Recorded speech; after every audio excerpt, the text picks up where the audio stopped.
Doctor Patnaik Delhi के सबसे बड़े हार्ट सर्जन में से एक थे। ये कहना गलत नहीं होगा कि उनके जैसा डॉक्टर वहाँ कोई नहीं था। काम में सबसे अनुभवी और ज़मीनी स्तर से जुड़े हुए वो बहुत ही विनम्र इंसान थे। एक बार डॉक्टर्स के बड़े समूहों को अपने अनुभव उनके साथ बांटने के लिए उन्हें आमंत्रित किया गया।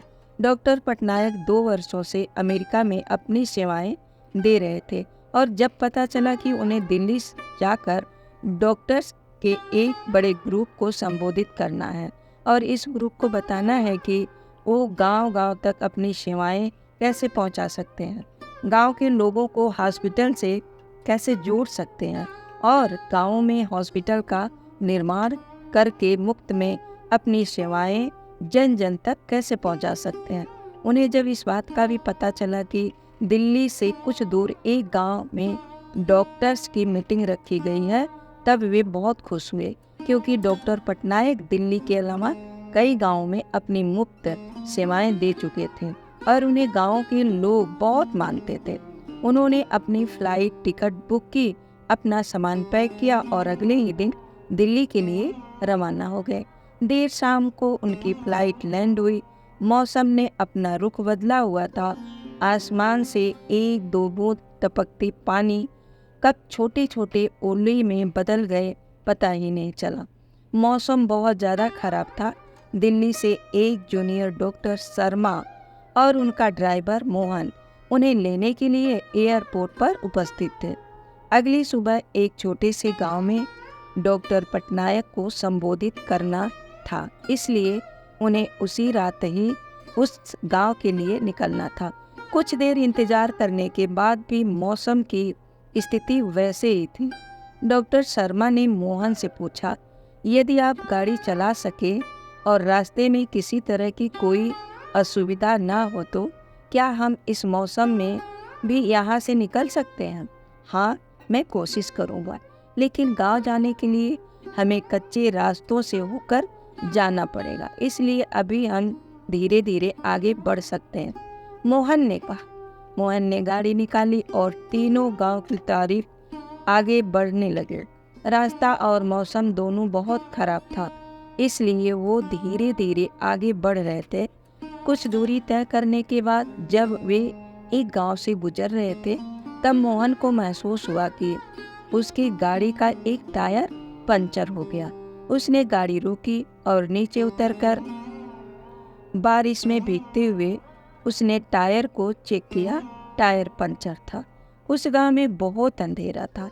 मौसम खराब होने के कारण वहां बिजली नहीं थी, लेकिन मोहन ने देखा कि पास ही के एक घर में रोशनी आ रही थी।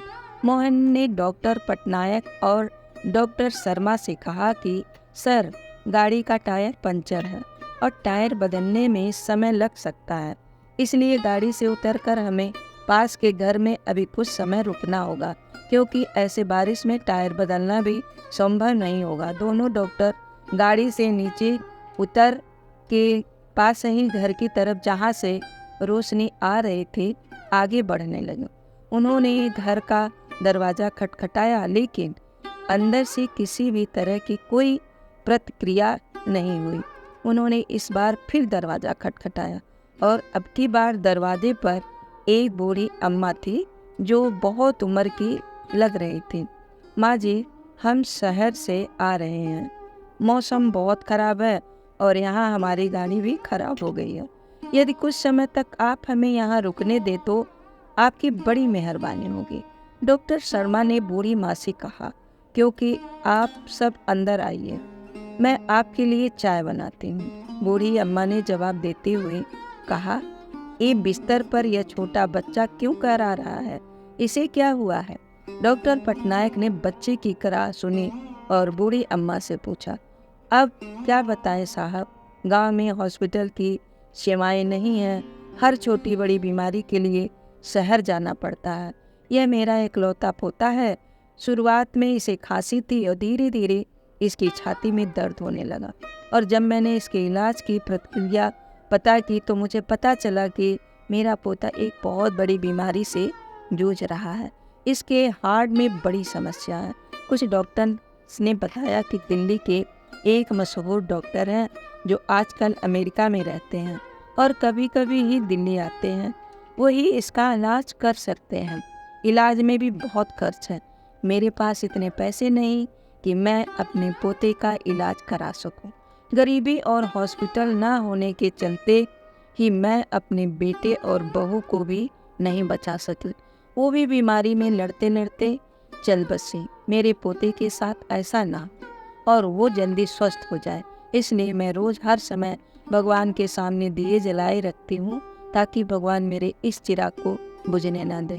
मैं हर रोज़ जो भगवान से प्रार्थना करती हूँ कि जब भी डॉक्टर पटनायक दिल्ली आए तो मुझे किसी के माध्यम से पता चले और मैं उनसे मेरे पोते की जान बचाने की भीख मांग सकूं।